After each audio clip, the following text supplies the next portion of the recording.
ప్రకటన 20వ అధ్యాయం 4వ వచనం.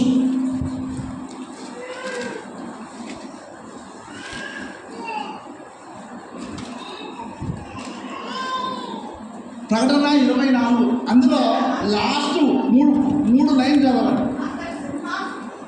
లాస్ట్ 3 లైన్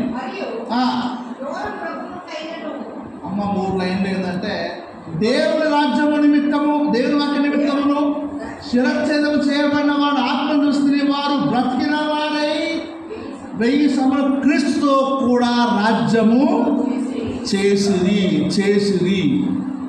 ఈ ఏలిక ఇది నిజమైన ఆశీర్వాదం. నీకు 5 కోట్లున్నని, రోగమున్నా లేకున్నా, నువ్వు ఎంత భక్తుడు అయినా నిజమైన ఆశీర్వాదం ఏంటంటే 1000 ఏళ్ల పరిపాలనలో ఉండడం. ఉంటే సమస్తాన్ని ఏలుతాం.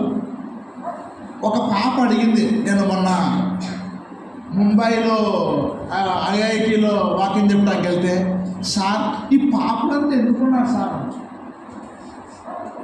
అయ్యారు ఎందుకున్నారు ఈ పాపలు? భూమి పాపులు ఎందుకున్నారు చెప్పండి, పాపులు ఎందుకున్నారు? అందరూ పరిశుద్ధమే ఉండాలి కదా అంటే, అప్పుడు నేనన్నా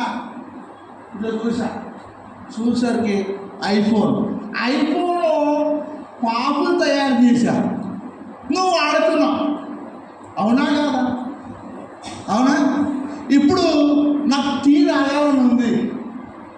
ఎవరో పాపులు ఏం చేస్తారో పాలు పెడతారు, అది వాళ్ళకి అమ్ముతారు. చాయ్ పక్క ఎవరో చేస్తారు. అవునా? వీళ్ళందరూ ఉంటేనే కదా మనం శుభ్రంగా నీతిగా సంతోషంగా ఉండేది. అవునా కాదా? చెప్పండి. మన ఇల్లు కట్టాలన్నా పాపులు కావాల్సిందే. అంటే నువ్వు సుఖంగా బ్రతకడానికి దేవుడు కృపానుగ్రహించాడు. కాబట్టి పాపులు ఉన్నారని నువ్వు భయపడకు, బాధపడకు. వాళ్ళు నీకు పరిచారకులు, నీకు అన్ని పరిచయం చేస్తున్నారు. ఇప్పుడు అయ్యగారు కారు కొన్నారు, కారులో పాపి చేస్తే కారు నడుపుతుంది, సువార్తకి వెళ్తుంది. అవునా కాదా? అవునా కాదా? కానీ మనల్ని ఏమంటారు? పాపి లేకపోతే బాగుంది. ముందు నువ్వు పాపి వాడు సంగతి తెలుస్తలేదు నీకు. ఆ పాప అంటది తెలివిగా, పాస్టర్ గారు అమ్మాయి ఆమె అంటది, సార్ దేవుడికి కొంచెం ఎరుగుంది సార్, దేవుడికి కొంచెము అనగానే వాళ్ళ నాన్న క్యా బోల్రా అంటున్నాడు హిందీలో. పాప ఆమె కూర్చునే పోలే అంటుంది. నేనే తిన్నవాడిని అంటు సైతాటు.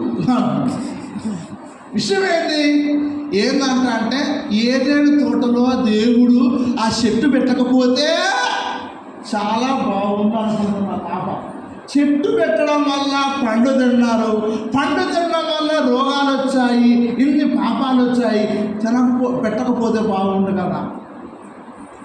పాప పిల్ల చాలా మంచిది.